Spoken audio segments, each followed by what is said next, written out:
मैं Shiv Kumar Mishra, associate professor history.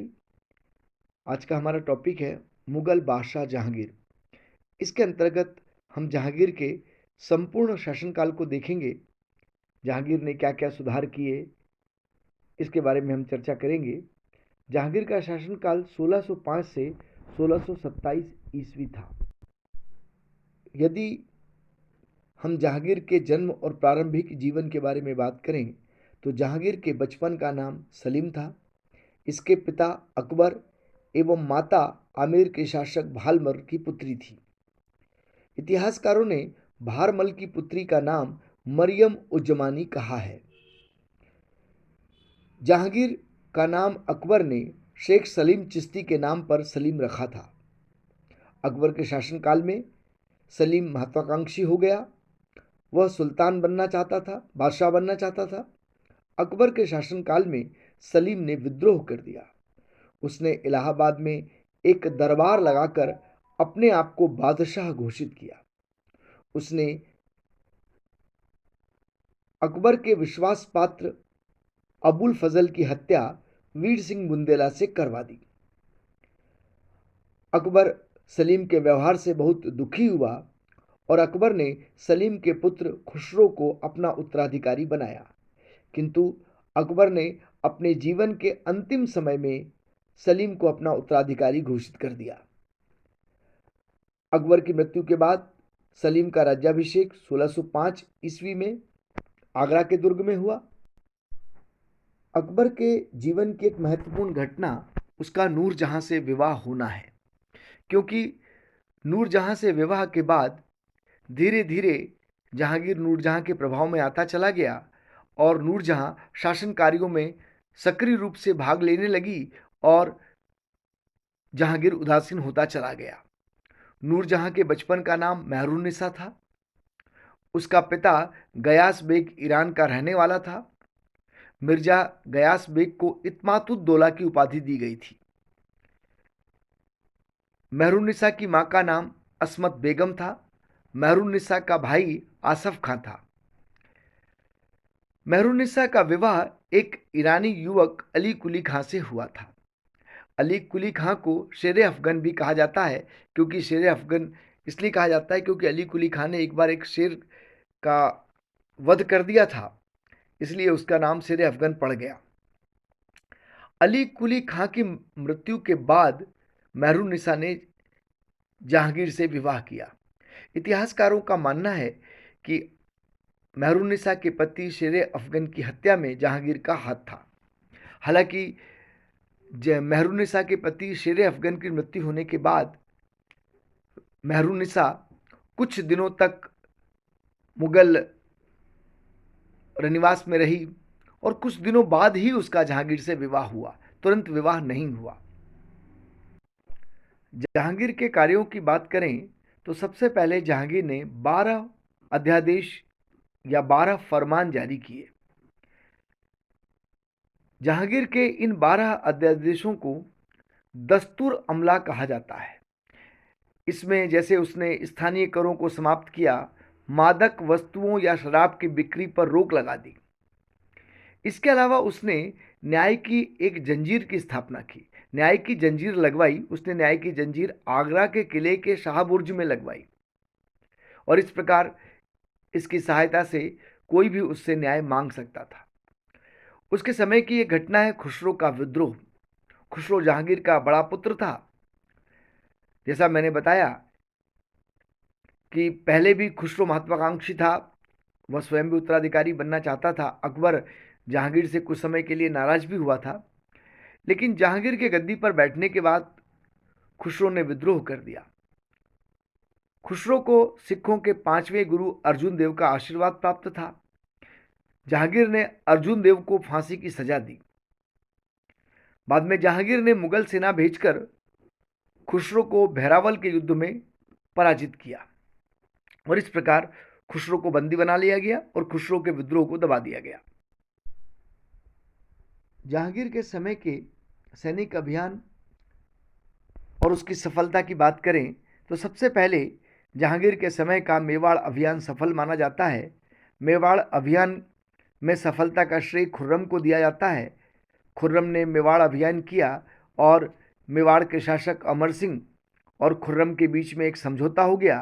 1615 में हुए इस समझौते के तहत चित्तौड़ सहित मेवाड़ का समस्त राज्य अमर सिंह को लौटा दिया गया, किंतु यह शर्त रखी गई कि चित्तौड़ के दुर्ग की मरम्मत का कार्य रोक दिया जाएगा। हम देखते हैं कि इस संधि के परिणाम स्वरूप मुगल और मेवाड़ से में लंबे समय तक चले आ रहे युद्ध की समाप्ति हो गई।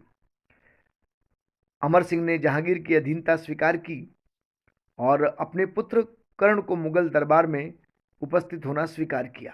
हालांकि स्वयं अमर सिंह ने दरबार में जाने की मनाही कर दी, जिसे मुगलों ने मान लिया और मुगलों ने राजपूतों से ये कहा कि वे वैवाहिक संबंध करने के लिए बाध्य नहीं करेंगे।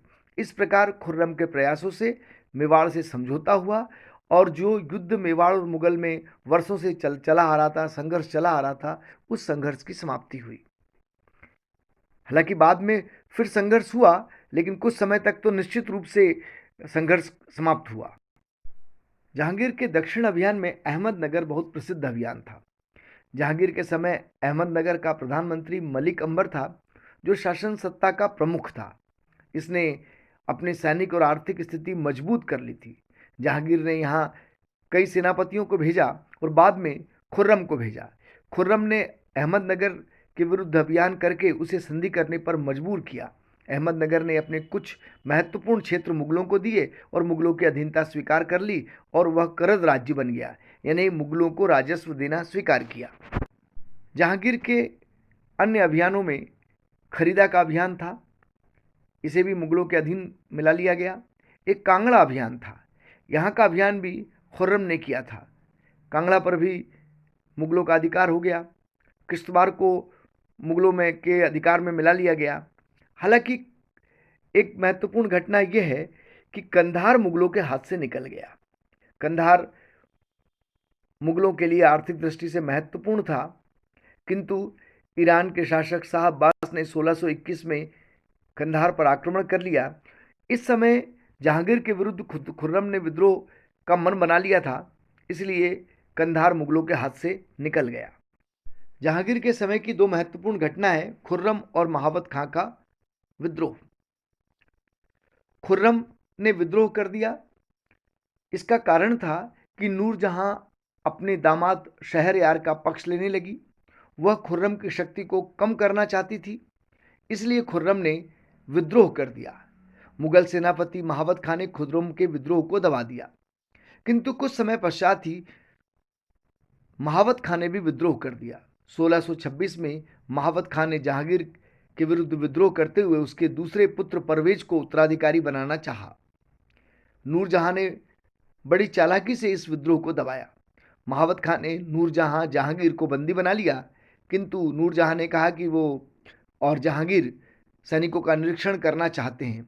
इस प्रकार महावत खां उनकी बातों में आ गया और जब नूरजहां सेना के सामने पहुंची तो उसने सैनिकों से अपील की और उसकी अपील का असर हुआ कि महावत खां को भागना पड़ा। महावत खां ने समर्पण कर दिया और महावत खां का विद्रोह समाप्त हुआ। जहांगीर के समय कला और साहित्य का भी बहुत विकास हुआ। यदि हम स्थापत्य कला की दृष्टि से देखें तो सिकंदरा में अकबर का मकबरा महत्वपूर्ण इमारत है। आगरा में इत्माद-उद-दौला का मकबरा बहुत महत्वपूर्ण है। इत्माद-उद-दौला का मकबरा नूरजहां के पिता गयास बेग का मकबरा था। इसे नूरजहां ने बनवाया था। यह सफ़ेद संगमरमर से बना हुआ था। यहाँ पित्रा देवरा का प्रयोग किया गया था। यह बहुत ही नक्काशीदार मकबरा है। इसके अतिरिक्त जहांगीर के समय लाहौर में मस्जिद बनी। कांगड़ा विजय करने के बाद कांगड़ा के दुर्ग में एक मस्जिद बनाई गई। यदि हम चित्रकला की दृष्टि से देखें तो मुगल काल में चित्रकला का सबसे अधिक विकास जहांगीर के समय हुआ और जहांगीर के शासनकाल को चित्रकला का स्वर्ण काल भी कहा जाता है। इसके दरबार में श्रेष्ठ चित्रकार थे। बिशनदास जैसे प्रमुख चित्रकार थे। स्वयं जहांगीर भी चित्रकला का पारखी था। वह कहता है कि यदि एक चित्र में विभिन्न कलाकारों ने अलग अलग हिस्से को बनाया है, तब भी वह बता सकता है कि कौन सा हिस्सा किस चित्रकार ने बनाया है। इसके अलावा अगर हम देखें तो उसके समय में संगीत का भी विकास हुआ, उसके समय में साहित्य का भी विकास हुआ। उसके समय में की एक प्रमुख पुस्तक है तुजु के जहांगीरी। यह जहांगीर की आत्मकथा है। स्वयं जहांगीर ने फारसी भाषा में अपनी आत्मकथा तुजु के जहांगीरी लिखी है। इससे हमें उस समय की विजय, प्रशासन, कला और साहित्य की उन्नति के बारे में जानकारी प्राप्त होती है। जहांगीर के शासनकाल में कुछ विदेशी यात्री आए थे, उनसे भी हमें जहांगीर के शासनकाल के बारे में महत्वपूर्ण जानकारी प्राप्त होती है। सबसे पहले हॉकिंस की बात करते हैं। हॉकिंस जहांगीर के समय भारत आया था। यह अंग्रेज था और जहांगीर इससे इतना प्रभावित हुआ कि जहांगीर ने अंग्रेज हॉकिंस को 400 का मनसबदार बना दिया। जहांगीर के समय एक प्रमुख विदेशी यात्री टॉमस रो भारत आया था। टॉमस रो इंग्लैंड के राजा जेम्स प्रथम का राजदूत था, जो जहांगीर के दरबार में आया था। इसका मुख्य उद्देश्य अंग्रेजी व्यापारियों को अधिकाधिक सुविधाएं प्रदान करवाना था। सर टॉमस रो ने जहांगीर से सर्वप्रथम अजमेर में भेंट की। वह भारत में रहा। इसने जहांगीर के दरबार की शान शौकत का वर्णन किया है, तुलादान का विशेष वर्णन किया है। उसने जहांगीर के समय भ्रष्टाचार का भी वर्णन किया है, जहांगीर के समय फैले हुए भ्रष्टाचार का भी विरोध किया है। उसने कहा है कि उसने आसफ खां को रिश्वत के रूप में एक बहुमूल्य हीरा भेंट किया था। इस प्रकार यदि हम संक्षिप्त में जहांगीर के शासनकाल को देखें तो उसके समय खुसरो के, खुर्रम के और महावत खां के विद्रोह को बड़ी सफलतापूर्वक दबाया गया। उसके समय मेवाड़ अभियान सफल रहा, अहमदनगर का अभियान सफल रहा। हालांकि उसकी दक्षिण नीति ज़्यादा सफल नहीं मानी जाती है, लेकिन अहमदनगर ने करद राज्य बनना स्वीकार किया। इसके अलावा उसके समय में आर्थिक संपन्नता रही, कला और साहित्य का विकास हुआ और विशेषकर चित्रकला के क्षेत्र में जहांगीर का शासनकाल मुगल काल का स्वर्णकाल कहा जाता है।